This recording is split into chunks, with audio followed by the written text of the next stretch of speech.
क्या होगा क्या नहीं होगा। एक तो आपने कहा कि 2 महीने में रेस्टोर हो जाएगा, लेकिन वो एज का भी चक्कर पड़ जाएगा, तो क्या रिलैक्सेशन? देखिए, 2-3 चीजें मैं बताऊं। भ्रष्टाचार में मेरी आंखों के सामने गलत आ रहा है, मेरे पास तथ्य आ गया है, मेरे पास सब कुछ आ गया है। मैं कोई भारतीय जनता पार्टी की सरकार नहीं हूं कि पुलिस भर्ती हुई, पेपर लीक हुआ, पता लग गया, उस पेपर को कैंसिल भी नहीं कराया गया और दूसरा पेपर करवा दिया गया। ये कांग्रेस की सरकार है। और मैं भ्रष्टाचार यही नहीं है, मैं जो बच्चों की उम्र होगी उनको एज में रिलैक्सेशन भी दूंगा। जब से उनका रिजल्ट है उनको हम बोलेंगे कि एक बार अप्लाई करो। और ये हमारी पहली रिपोर्ट आई है दीपक सानन कमेटी की, जिसमें हमने इसका नाम राज्य चयन आयोग हमीरपुर में रखने का प्रस्ताव है और इसको हमने कर दिया है। और आपने कहा कि 2 महीने में हो जाएगा शुरू। ये नहीं, ये तो कभी भी हो जाएगा। अब दूसरी रिपोर्ट हमारे को उन्होंने अक्टूबर के महीने में देने को बोला है कि एग्जाम कैसे कंडक्ट कर। अब चर्चा क्या है जी, तो एग्जाम कंडक्ट करवाना तो 2-2 महीने उनका रिजल्ट ही ना निकले तो क्या फायदा है। वही तो पिछली बार भी इशू था। हाँ, तो इसी इशू को, और हर दिन कोर्ट में स्टे हो जाए, सुप्रीम कोर्ट में केस चल रहे हैं, हाई कोर्ट में केस, स्यापा तो इनके बीजेपी की सरकार का पड़ा हुआ ना। हम उसको भुगत रहे हैं, हम दूर कर रहे हैं उसको। तो ये मैं कहना चाह रहा हूँ कि जो बच्चे एग्जामिनेशन में बैठे उनके भी हम रिजल्ट निकाल रहे हैं, जो कोर्ट में उनको भी हम जीत रहे हैं। मतलब गवर्नेंस नाम की कोई चीज नहीं थी और भ्रष्टाचार में लिप्त थे सारे। पुलिस की भर्ती में भ्रष्टाचार हुआ, अधीनस्थ चयन आयोग में भ्रष्टाचार हुआ। हमने भ्रष्टाचार पर कड़ा प्रहार किया। मैंने सेंसिटिव पोस्टिंग जो होती थी, जैसे बद्दी में होती थी, कालाम में होती थी, और भी इंडस्ट्रियल एरिया में होती थी, एक्साइज में होती थी जी, मैंने एक फैसला किया, विधानसभा में मैंने एक स्टेटमेंट दी, सारे मैंने बदल दिए। चाहे वो बिजली बोर्ड के अधिकारी बद्दी बुद्दी में इतने सालों से ठहरे थे, चाहे वो थे। मैं इसलिए नहीं बदले कि मेरा कहने का मतलब गवर्नेंस का ये पार्ट है, इसमें अच्छे ढंग से लोगों को राहत पहुंचे और किसी भी सूरत में भ्रष्टाचार को सहन नहीं किया जाएगा। हमारी सरकार की कमिटमेंट है। आपने कहा कि साल भर में हम चीजों को ठीक कर देंगे। बीजेपी कहती कितनी देर तो आपकी सरकार ही नहीं चलेगी, वो तोड़ देंगे। जितनी देर हम सरकार में तब तक तो ठीक है ना, वो तो यही सोचते रहेंगे। पर जनता तो हमारे साथ है। हम कोई सत्ता में रहकर ही सरकार में रहकर ही जनता की सेवा करते हैं, विपक्ष में रहकर भी जनता की सेवा करते हैं। लेकिन ऐसी तोड़फोड़ को आप लगता है कि आपको होगी? पता नहीं, मैं तो जिस दिन से बना उस दिन से तोड़फोड़ ही है। मैंने बोला मंत्रिमंडल 1 महीने बाद बनाया, अभी भी सबसे छोटा मंत्रिमंडल है, 7 मंत्री है। हाँ।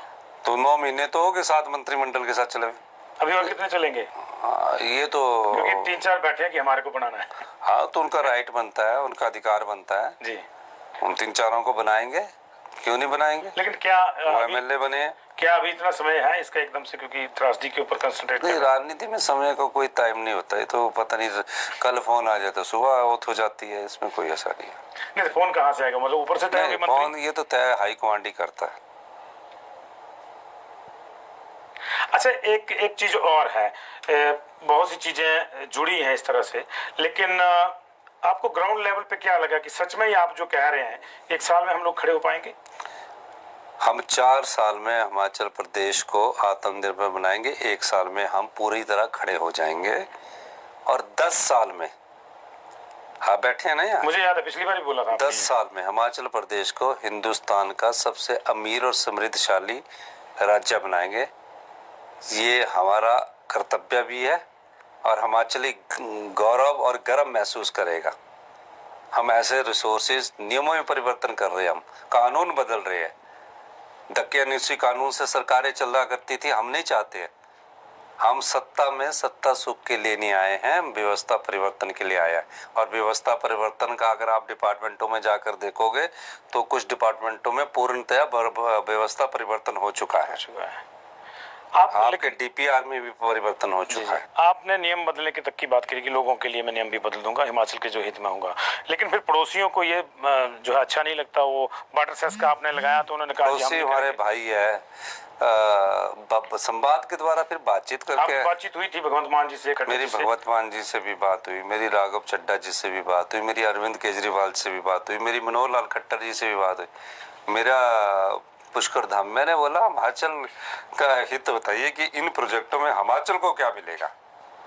मेरा तो सीधा मकसद है कि हिमाचल के लोगों को क्या मिलेगा। तो सर बात यही हो रही थी कि जब आप नियम बदलते हैं तो फिर बाहर के जो स्टेट्स हैं उनको लगता है कि नहीं हमको सूट नहीं कर रहे, तो फिर विवाद हो जाता है। नहीं, ऐसा है, बाहर वाले भी हमारे भाई है। जब आपको फायदा हो रहा है तो उस फायदे का कुछ हिस्सा हिमाचल को भी दो, ये हमारा जिम्मेवारी है। पहले क्या होता रहा कि इन्वेस्टमेंट ड्रेन होती रही, हिमाचल की संपदा को लुटा दिया गया है। हिमाचल की संपदा में अपने अधिकारों का रखा ही नहीं गया। इन्वेस्टमेंट के नाम पर हिमाचली को कुछ नहीं मिला। तो मैंने कहा कि आप हिमाचल की जो संपत्ति है, हमारे लड़के बाहर जा रहे हैं, हमारे लड़के बाहर छोटी छोटी नौकरियां कर रहे हैं। जब हमारे पास अपनी संपदा है तो हम उसमें क्यों ना जाए। जिस संपदा से दूसरे तो 1000 गुना लाभ कमा रहे हैं और हिमाचल को ना मिले, मेरा सिर्फ वही है। तो मैं कह रहा हूँ कि आप भी कमाओ, आप 60% कमाओ, पर 40% हिमाचल का अधिकार है वो हमें देना है। आपने नौकरियों की बात करी, 5 लाख नौकरियां 5 साल में देने की बात करी है, 1 साल होने को नहीं। देखिए, मैं आपको एक चीज बता दूं, हमने रोजगार की बात की जी, तो दिया जा रहा रोजगार तो है। 5 साल में 5 लाख लोगों को रोजगार देने की बात है। 10,000 नौकरियां तो सरकारी क्षेत्र में अभी आने वाली है। 10,000 सरकारी क्षेत्रों में इस साल आने वाली, इसी साल। मतलब ये जो 2-3 महीने रहे इसमें आ जाएगी। 2-3 महीने क्यों रहे, मार्च में होते हैं, 6 महीने रहे हैं। वित्तीय वर्ष की बात। हाँ, वित्तीय वर्ष में ही आया है हमारा सरकार। ठीक, आप 2-3 महीने ना बोले, 6 महीने रहे। और 6 महीने में हम आपदा से भी निपट रहे हैं, टूरिस्टों से भी निपट रहे हैं और आने वाले समय की चुनौतियों का भी सामना कर रहे हैं। रात दिन मेहनत कर रहे हैं।